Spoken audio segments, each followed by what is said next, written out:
What is going on, ladies and gentlemen? My name is Twigger. Sorry for a little bit of a delay there. We did have one member of the teams that just couldn't make it quite yet. He was stuck in a little bit of Toronto traffic, which we all know and love here. But we are back with match 3 of week 3, day number 1 of the Toronto eSports League of Legends tournament. This is Earth Brotherhood versus U of T eSports. U of T eSports, of course, being the top of the tables right now. And they were also actually featured in the U-LOL segment of the League of Legends homepage today, which I've got to say, for a Torontonian, was pretty proud of that moment. Yeah, it's pretty cool to see one of your own in that league is all over North America, so seeing them so prominently featured on the client and on the website is definitely cool. And they're in our tournament. Yeah, and they're about to play. Imagine the guys playing them. They're probably, all these games, they are 4-0 right now, so dominating their games so far, and we'll have to see if they can continue on that trend. Yep. So a couple of the bans going out right now. We're not seeing the Kog'Maw again. Of course, we saw the Kog'Maw in the last game, which was showed up in a dominating fashion. Blitz. Champions like Lee Sin and the Ahri, Udyr, Olaf, and Thresh being banned away. I think some targeted bans in regards to that Olaf ban. Definitely a strange ban, but probably something that was targeted towards a member during their research. But let's get a little bit hyped about the fact that Blitzcrank was insta-locked. I like it. I like it. It's a way to, even the odds. You can just hit a pull on anyone. The only thing is that if they do have some tanky initiators, say an Alistar, who they do like to pick, or even a Jax, pulling a Jax into your team is not going to end well. He's going to get that AoE stun off. Yep, Counter-Strike does a wonder against a team when it gets pulled in, because it basically also saves the leap strike from the Jax as well. Not saying that it's going to be the Jax. They've always hovered champions and then changed it to the last second just to make us look like fools. Yeah, the one thing is that they don't have to pick that Alistar in the first rotation, because they did pick the support already, so they know that they can pick the Alistar later on in the rotation, and they have liked that pick a lot, so I expect to see that maybe going in the next round. But they locked in the Jax, which is fantastic. So Jax, blind pick the Jax. Apparently very comfortable with the Jax up in that top lane, but with the jungle though, could be a jungle Jax top lane Graves or something like that. Very true. And with the Guinsoo's Rage Blade on Jax, which I'm assuming no matter where the Jax is positioned, probably going to be going for that Guinsoo's Rage Blade, does so well with that item. And also we get to hear the wonderful sound of a Jax beating the hell out of a turret with his lamppost. Yeah, one of the most satisfying sounds in the game. Absolutely. We're seeing the Amumu being hovered here with the Lissandra. Lissandra being locked in, so if they lock in this Amumu as well, they have a lot of huge circular AoE magic damage right now with the Blitzcrank, Amumu, and the Lissandra. Very curious kind of team comp here, but definitely more team fight oriented. Yeah, they're just all gonna, go in at the same time, make sure all their spells are up, and just hit everything at once, and if the other team is squishy enough, they can hopefully pick up 2 or 3 kills in a big AoE, and then that's what they're going to be looking to do. So now we want to see, if you're going with circular AoEs, we needed to see a Nunu top lane and then a Kennen ADC.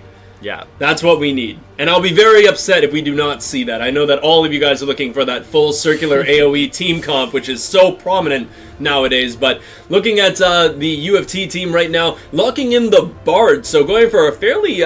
Bard being one of those more kind of passive mages, but also phenomenally aggressive in the early game, being able to use his meeps to cause that Thunderlords to go off very, very early and provide an insane amount of damage for early trades. Oh, there it is. Oh, come on. Look at this. This Wombo combo team fight. The ultimate circle AoE addition to this team would be Gangplank with that double bear or like triple circle AoE with barrels, and the ultimate also providing that circle AoE. So now do we see a misfortune or something like that to finalize this full AoE team fight? Yeah, your 80 carry options are pretty limited in what's going to go well with this comp, because... Kalista would be a great pick here. Kalista would be good. Lucian does provide some long-range damage as well. But not AoE. Should we even allow this game to go through? I would have liked to see that Kalista, actually, because the Kalista with the Blitz is a pretty strong combo. You can, chuck him in or pull him out with the hook also.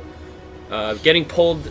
Wow, you get pulled back into the Kalista. Pretty impressive stuff. Yeah, that interaction can be difficult to pull off, but if you can do it, it gets a lot of distance on that hook. So we have to mention one thing, and this is a very technical play that would have to happen, but the pick of the Bard against a team like what Earth Brotherhood has, if Bard lands a solid a solid ultimate, and they just kind of Earth Brotherhood plays into it, they could burn all of their AoE, all of their engage in team fight spells for nothing, because everybody will be vulnerable in the Tempered Fate of the Bard. So yeah, it's going to be about the kiting for them, but having that Jhin in the mid lane might be a bit vulnerable to all the lockdown there of the enemy. Do we think the Bard is going to stick with a cleanse as the support, or do we think he's going to swap it out last second?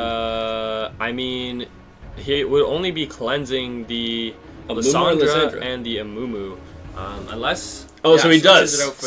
Swaps it to the Ignite. Makes more sense. So, guys, it's going to, of course, as you guys know and love, the 3-minute delay that we're going to wait. But here are your two teams, Earth Brotherhood versus UFT Esports. We're just going to take a 3-minute break. If you guys have time during this, definitely give Toronto Esports a follow on Twitch so you're notified when the tournament goes on. And follow them at Facebook as well, just to make sure that you guys get all the updates that you need for this tournament. We're going to be back in just a couple of minutes with Game 3 of Week 3, Day 1 of the Toronto Esports Tournament, Earth Brotherhood versus UFT Esports. Be back shortly, guys.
How's it going, ladies and gentlemen? We are back with match number 3 of Week 3, Day 1 of the Toronto Esports League of Legends Tournament. I am Twigger, and I am here with Alex, my co-commentator, giving you some color commentary. We're just going to quickly talk about the Earth Brotherhood and UFT Esports, their Keystone Masteries. We're going to try to do it quickly, but we have the Fervor on the Jax in comparison to the Grasp of the Undying for the Malphite. Looks like Strength of the Ages on both of the junglers. We've got a Deathfire Touch on the Jhin, followed by the Thunderlord's Decree on the Lysandra. Looks like some fairly standard Fervor for both of the ADCs. We have Strength of the Ages for the Blitzcrank, and also a Thunderlord's Decree, not surprising, onto the Bard. We actually got through all the Keystone Masteries. Check them out. Finally, we got through it. Good stuff. But the Challenger, like the two, was it 4 challengers definitely on the UFT.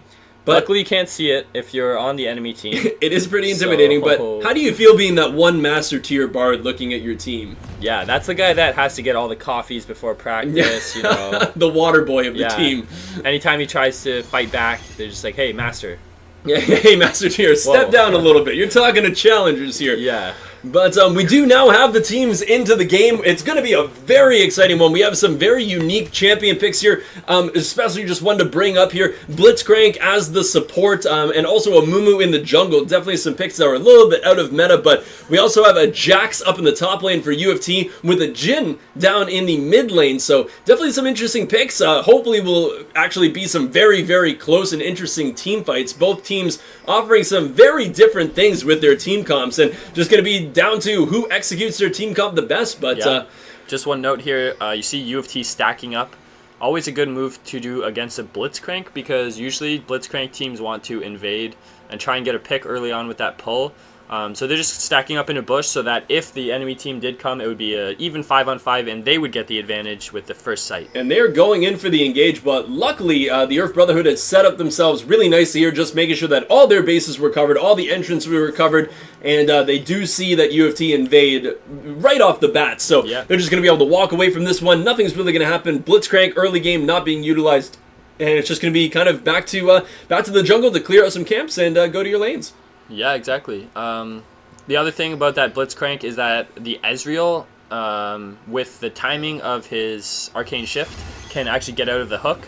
So for the Blitzcrank, we're going to want to see him focusing on hitting the hooks on the Bard, because if he is able to land those, the only way he's going to be able to get out is the Flash or the Magical Journey. Yep, so it's looking like while both teams are starting off with a major buff, the blue buff for the Graves and also the red buff for the Amumu, but the Bard and the Ezreal opting to do their Gromp to get that early level 2 advantage on Earth Brotherhood's bot lane. But definitely some interesting jungle pass kind of at the beginning of the game. Bard. Yeah, getting level 2 early on the Bard is a nice little power spike there. You get that heal, added movement speed bonus, and then you can use that to leverage a stun, followed up by a slow. Absolutely. We saw a little bit of an advantage going in favor of the Jax, really fast clearing those minions and pushing the minion wave underneath Malphite's turret, forced them to lose a lot of that early CS. So just kind of getting an early CS lead in favor of that Jax. It doesn't look like a lot, but you know, you're already 7 CS above 2.5 minutes into this game. It's definitely a lot. It ends up being a lot in the later portion of the game. Yeah, if you keep up at that trend, I mean, that's like 50 to 15, so pretty crazy there to be already up 10 CS. He's just going to keep pushing that one in, but the thing we're going to have to look out for is that ward is going to die pretty soon, and the Amumu is up on the top side there, so he might be ready to make his way up to the top for a gank, but finishing up his first clear might be a little bit too low at this point. So Bard now having all 3 of his abilities, going to lay down some of his little healing totems there. Grasp of the Undying going down for the Malphite, keeping him fairly healthy in that lane against the Jax, but both junglers looking and opting for a little bit of a full clear here. Not something that you normally see, but Graves actually very healthy during this entire clear, so doing a great job of kiting around, making sure that the buffs stay far away from him during the kite, and also with his auto attacks that move minions away from him. But the Jax now, I think he's trying to bait a fight here a little bit. The Graves is not actually coming up there, but a lot of damage going between Skullwing and also Omega B. But so far, it looks like the Malphite actually doing a little bit more work on the Jax, but the Jax sitting with a lot more mana than the Malphite. Yeah, it's going to be more of the same up top, both popping their corrupting potions. If we do see a gank from the Graves, however, it's going to probably force that flash from the Malphite, and then he'll maybe come back for another repeat gank for the kill later on. Yep. So it looks like Graves getting into there to try to place a ward to see if the Amumu was kind of opting to go for a gank up in the top lane, but luckily the Amumu did in fact smite his wolves, so that lovely little ward spirit thing was in the jungle, so it actually did spot out the Graves, so Malphite got to play back a little bit, play a little bit safer to make sure that he didn't get ganked by the Graves and possibly have to burn his flash like you were just talking about. Yeah, tempo-wise though, Amumu is actually a bit ahead because we saw Graves just taking the scuttle there, so he will. Whoa, nice gank in the mid. An amazing rotation from the Bard. It looks like the Ignite going down from the Bard as well, and that Thunderlord's proc doing work against Lysandra, and that's going to be first blood in favor of the Bard, and the Jin getting the assist, but Graves is now here to try to fight against this Malphite, who was going pretty ham against the Jax, but actually winning out the trade against Jax as well. But it looks like Jax is going to come back in this one to pick up the farm, wants to continue that pretty big minion wave that he has. Probably going to push this underneath the Malphite's turret and then go B to pick up some items. Yeah, nice first blood there in the mid, just showing the importance of Ignite for roaming supports. You can get those early kills off, even an earlier roam level 3, but kind of a failure from the bot lane to communicate that Bard was missing, because Lissandra still did have flash available and didn't flash any of the abilities from Bard, and, you know, just getting caught out there in the mid. Yep, just one of those things that can happen if you don't have the communication. But looking just in terms of the CS, we're seeing a pretty dominant fashion from the UFT. 39-18 in favor of the Jax up in the top lane. Fairly even in the jungle, but a big one, 44-22 in favor of the Jin in the mid lane. Though the Lissandra did die, giving up that first blood. Sadly, it just seems to be that the Jin is just out farming the Lissandra right now, but fairly even in the bot lane. So we're going to look to see if they're going to be playing towards the Jax or the Jin for Toronto eSports. Or the Bard, you know what, he got first blood, so is Bard going to be the carry for this team? Or even both. I mean, if they can both get ahead, we might see some... Well, Jax has no TP, actually. So but seeing a bit of a fight here, ultimate. Counter-Strike's going to lock down the Malphite. A lot of damage is going to go down onto him, but it's just not probably going to be enough to get him down. But looks like the Jax did have that ability to go back and buy a pickaxe, which is why it was doing so much damage. That extra AD doing work against the Malphite. He's going to go back now, do his first buy of the game. Wonder what he's going to be picking up with the gold that he has. Probably some... Yeah, it looks like he's going to be going for that early Glacial Shroud with the armor. Nice a great grab onto the Bard, but it's actually not going to be... It looks like he is going to go underneath the turf just after that rocket punch, but... nothing else really going to happen from that one. Bard just going to use the Magical Journey to escape that. Yeah, so got to position himself away from the walls so that he can hook him under the tower, and there's no easy getaway for the Bard, at least forcing the flash. So Blitzcrank managing to show that he can, in fact, hit those hooks. He's going to need to hit a lot more of them if they're going to want to really kind of snowball this bot lane. Right now, it's the only lane that the farm is, I think, even really close to even, other than the jungle. Yeah, the only thing I'll say about that is that Ezreal is only on a tier, so he's actually not going to be doing too much damage now. So the fact that he's 10 CS up is actually pretty huge for him. He's just looking to scale up that the tier. Scale that up into the Manamune, get a couple items. Well, it looks like a big fight going down in the bot lane. The exhaust currently onto the Bard. The Lucian trying to get a pick on this one. Dude's flashes are going up, but the Magical Journey, everybody's going to follow this one. They have to try to get this kill. It is going to be a dead Bard. Lucian picking that one up, and it's pretty impressive to see 3 members going through the Magical Journey with the Bard. But while all that's being said and done, a lot more damage going up in the top lane. A lot of damage coming over from the Jackson is going to be enough to force a flash out of the Malphite. So very, very strong positioning from this Jax to force that. They might see a dive here. And yeah, the Graves is currently right there taking the grub. They could very well try to dive this one. While all that was going on, it looks like the Jin died in the mid lane because of the 4 people securing that one. But right now, the Jax pushing the minions underneath the turret. They could very well try to dive this one. Graves is now coming out. Graves is going to try to push the Malphite, but Malphite does have unstoppable force, so he's going to use the ultimate onto the Graves, who's currently tanking the turret. He's going to try to run away from this one. Counter-Strike going to lock him down. The Graves flashing back in to try to get a kill, but he's going to take another turret shot, and that's going to be a double kill for the Malphite, losing his life. But what a great trade from the Malphite. Really well done. Yeah, also well played from UFT. They played that the best they could, but I was going to say before that, if Malphite plays this right, he could easily pick up 2 kills there with, he still had his ultimate available. So good job there to focus the right members, taking down Jax early on because he was so low, and Graves already had the tower aggro, so he knew he was going to take those 2 early hits and contributed to the double kill there for Malph, so good job. The one thing that we have to say, though, he needs those 2 kills, because right now when you look at the CS difference, it's getting out of hand. 72-29, that is substantial. The lucky thing about those 2 kills is that it's going to give Malphite a couple items here, the Warden's Mail and the Glacial Shroud being picked up, going for that Frozen Heart.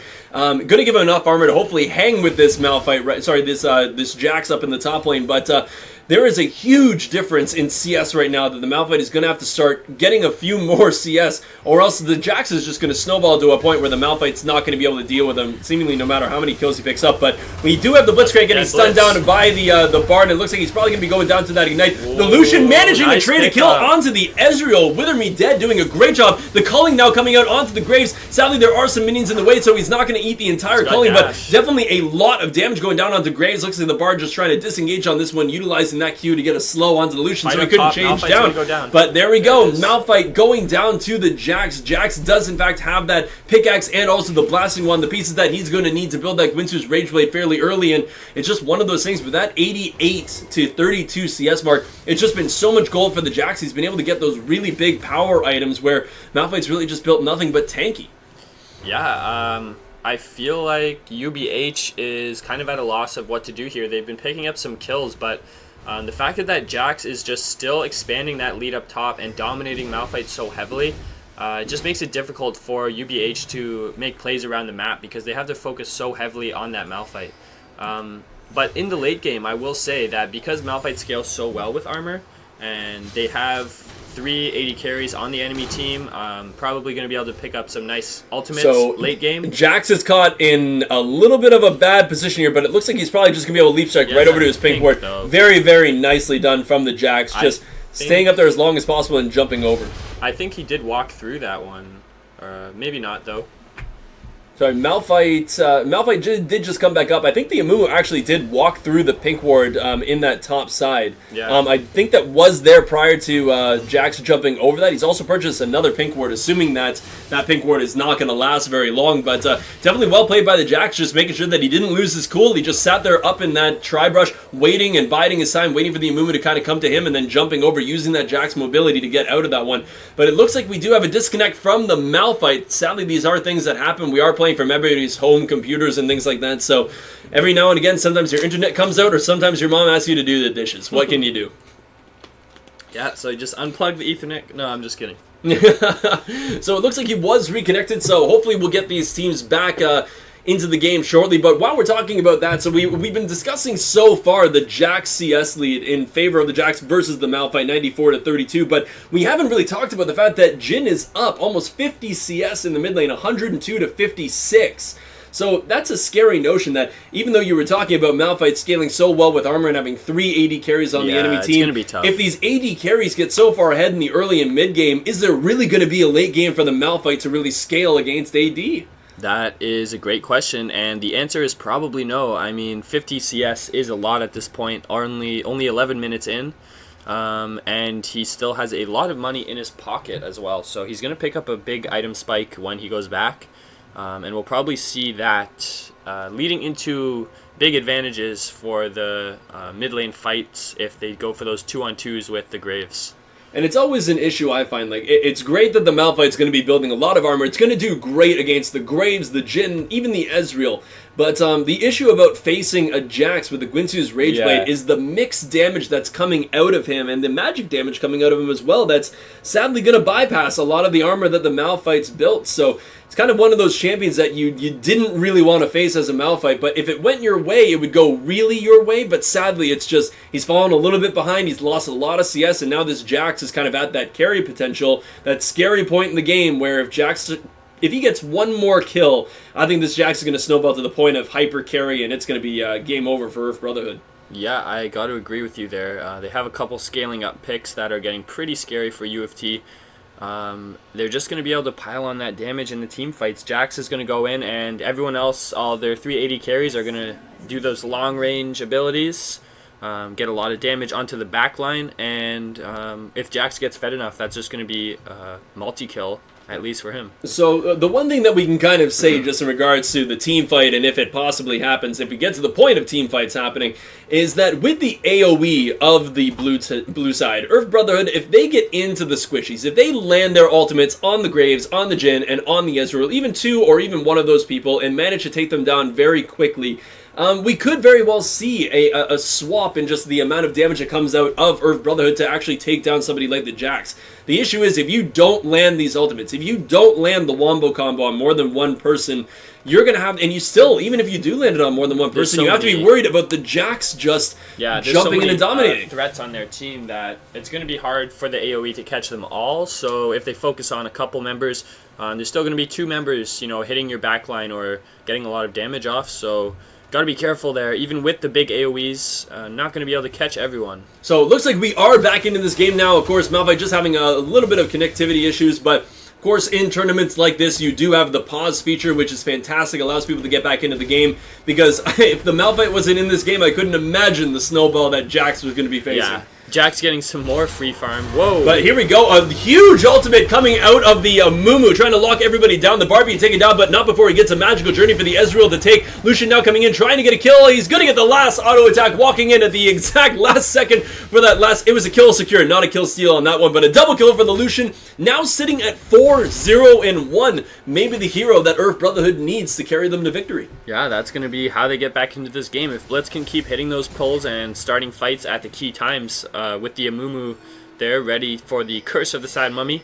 Definitely what you want to see from the bot lane. So they're going to have to try and keep playing around him. And nice move for the Dragon.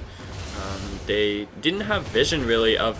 Oh, they did have vision of the two members up at the blue there, so... Yeah, I'm kind of curious as to why Jax and Graves kind of walk through the jungle knowing... Oh, but man, the Graves going very aggressive onto this Malphite, doing more than half of his HP, and that is with a Glacial Shroud and a Warden's Dash. He's probably going to have to use his ultimate just to try to get away from this Graves, but a great dash is keeping him away, using that collateral damage ultimate to secure the kill. It was just a great dash from the Graves to basically cut him off completely. He was not going anywhere. I'm surprised that the Malphite didn't choose to use this Unstoppable Force a little bit earlier to get away from that, or even his Flash ultimate to try to escape the Graves, but even just with the amount of armor that the Malphite's already purchased, Graves doing so much damage with the Skirmisher's Blade, but looks like we might have a turret dive here. The Bard missing his Q, and Jhin taking a couple turret shots is probably going to disengage on this one. If that Bard Q had landed, we might have seen a dead Lissandra, or at least the burn of the ultimate. Yeah, it's tough times for the Malphite up there. Graves actually has 10 more CS than him, and that's jungle farm. So the gold lead just in even jungle to top is pretty significant. So I feel like watching this is kind of like you watch with, well, I'm actually not going to talk about that yet, because the Jax is going to flash and then leap strike onto the Amumu to try to get that counter strike down, and it is going to secure a kill on the Amumu. Graves picking that one up, and now it looks like we might have a turret dive on the Lissandra. She's almost out of mana, so she is going to have to just try to get out of there as quickly as possible, but just kind of what we were talking about previously is that this kind of reminds me of when like Dyrus played on Team Solo Mid, that it was just sacrifice up in the top lane, you're going to lose quite hard, but it looks like the rest of the team, you know, Lissandra doing decently, the Lucian doing work currently in the bot lane, 4-0-1. If you're going to have a champion that you want that to happen on, it's the Malphite, because his Unstoppable Force is always going to be that same ability. I mean, maybe if he builds, whoa, big fight in the bot. Very, very nice dodge coming out from the Lucian. Is going to try to ulti in here. Call is going to be enough to take down the Ezreal. The Tempered Fate from the Bard just not enough to actually secure the Lucian down, but it looks like the ultimate, the Curtain's Call going in from the Jhin is going to be enough to secure. No, it's not. Not going to secure the kill onto the Blitzcrank, and it looks like Wither Me Dead on the Lucian is going to secure his 6th kill of the game. Just showing some mastery on this champion. It looks like Jhin trying to pick off the Blitzcrank with his W, but not actually going to secure a kill there. The Malphite does not have his ultimate available, with the Amumu coming in with his ultimate. Not going to actually go for it, but amazing couple of plays here. The little juke with the dash from the Lucian to avoid that Ezreal damage, and then to return fire on the Ez. He's playing a great AD carry. Yeah, that's, I mean, basically exactly what we said, that Malphite might be very behind, but able to TP in and get a great Unstoppable Force off to follow up for that 2nd kill there. And, Lucian, I was just going to say, better kill that pink one, buddy. So it looks like the bandit shots from Amumu not going to connect onto that Bard. Might have been a dead Bard if he managed to land it, because he doesn't have his Temper Fate available, but he does have his Flash to get away from that one if it was necessary. That wall there. And Magical Journey.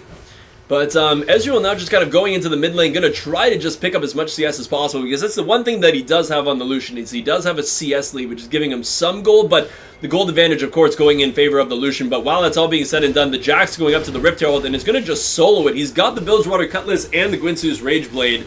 He should be able to do this without much no problems there. And he'll just take it for himself, go up top, and split push with that huge wave. He's going to pick that up on the tower. So pretty big pickups for the Jax here. Yeah, both TPs being down for the top laner, so we're not really going to see both teams going for any type of a large team fight anytime soon, I don't believe. But once again, if we have the Malphite going up against the Jax again, we're seeing 137 farm to the 48, almost 100 CS lead at 16 minutes into the game. It Almost is at that flame horizon. It's just something that is very difficult for a Malphite to deal with. Malphite being one of those champions that he's not bad on a low econ build, but against a Jax, you need more than just a low econ build.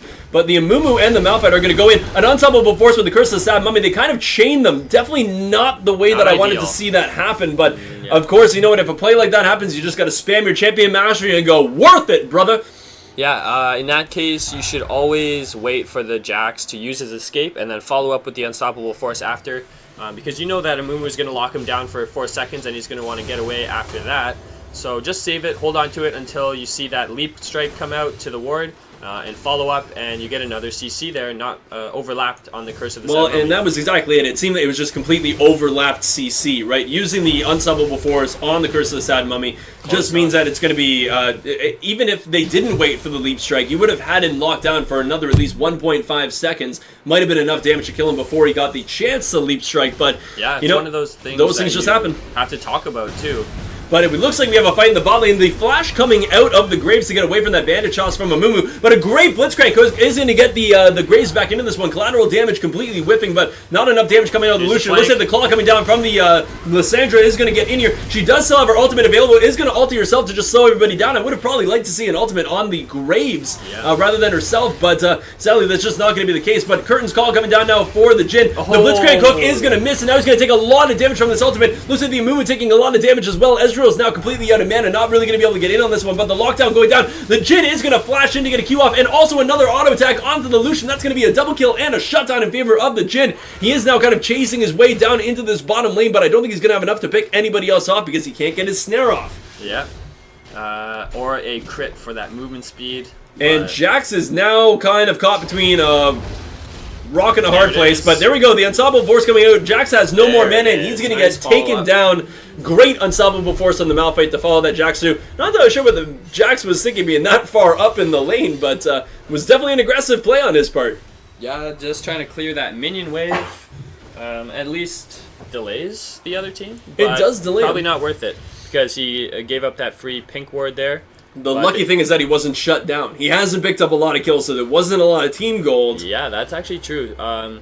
Probably smart. I don't know if that's like a planned thing, not to pick up so many kills to give away the team gold bonus, but just opting for the farm and turrets, which are going to give the global gold and keep him ahead of the Malphite. Well, we're seeing already 178 farm to 66. We've passed that flame threshold now. Yeah, it's pretty... the reason it's called that is because if you go down above the 100 CS, you're not supposed to come back. You're past the horizon and you're never going to be seen again in this game. So we're kind of discounting the Malphite here just in comparison to this Jax, but it's exactly like we were saying before, is that the lucky thing, even though the Malphite is so far behind, we're still pretty early on into this game, and the Malphite has Unstoppable Force that, if it's placed correctly, can still be a fairly game-changing ultimate. Yeah.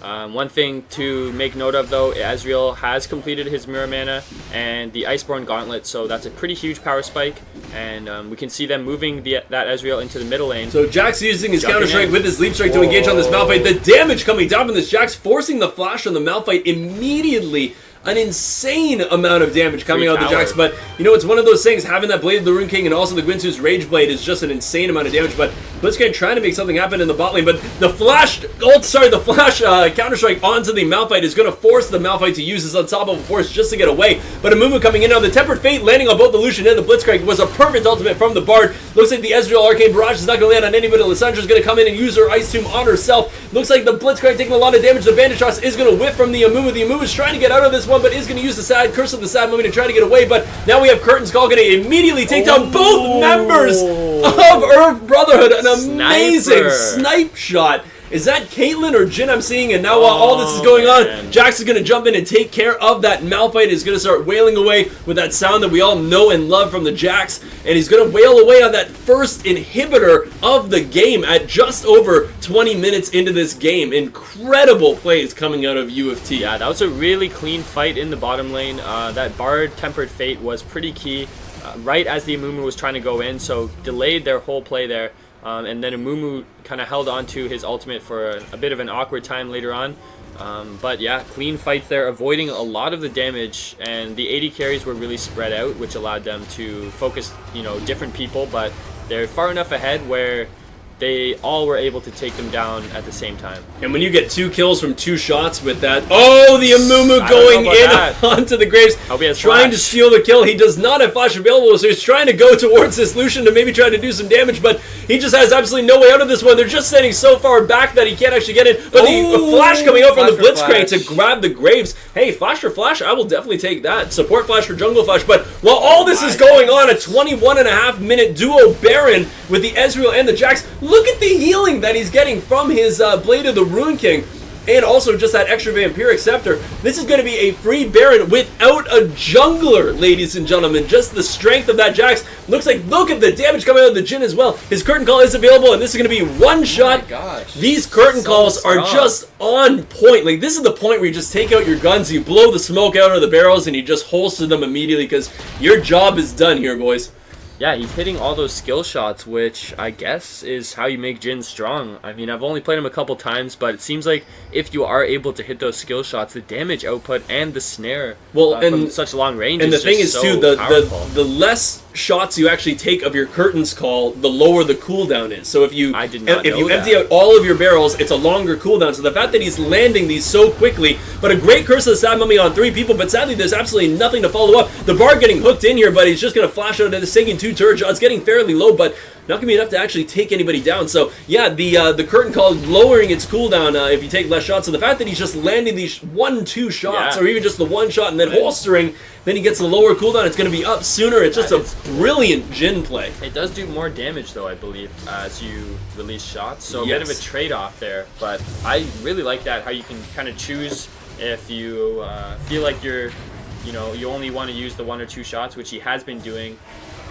Going to make it up for this fight here for this tower. Yeah, Jhin Ultimate is available, Curtain Call, so here it comes again.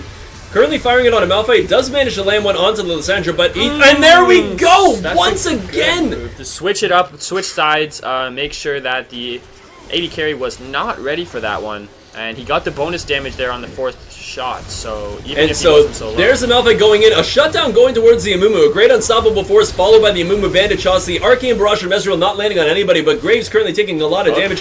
Ezreal just sitting in the back lane, but here comes Lysandra, does have her ultimate available, but can't even use it on herself. I guess was just locked down, but it looks like the Jack just split pushing this entire time, taking down the second. No, he hasn't actually taken down the inhibitor. Looks like they might just go for the game on this one. Currently, we have 5 seconds on the Lucian, 30 seconds onto the Lysandra. Here goes the second inhibitor of the game. Here goes the third inhibitor of the game. And guys, this might very well be the game for U of T.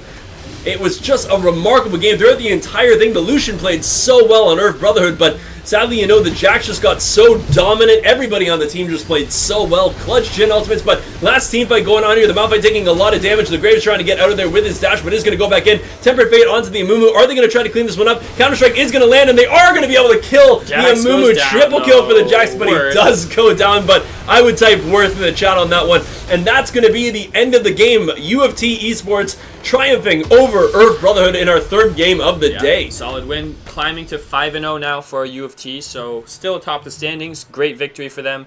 I think you pretty much covered everything there as far as their rotations and all that. Yep, it was just one of those, and it shows why they're Challenger and Master tiers and why they're doing so well in the University LoL Championship. They're just such a quality team with such great plays and even playing champions that aren't normally seen in the LCS like Jhin and Jax. Very well done from U of T. Guys, we're just going to once again take our quick little break as we get the last game of Week 3, Day number 1 of the Toronto Esports League of Legends Tournament. Flashpoint Esports versus Savage Squad. Definitely going to be a fun game to watch. They're not as Challenger tier as U of T, but it will definitely be an entertaining one to watch as they're fairly equal in terms of levels. So definitely stay tuned, guys. If you guys have a minute between these 2 breaks, definitely follow Toronto Esports on their Twitch so you get notifications of when we go live for this tournament. Follow them on their Facebook as well so you get any updates that you want to hear about the Toronto Esports League.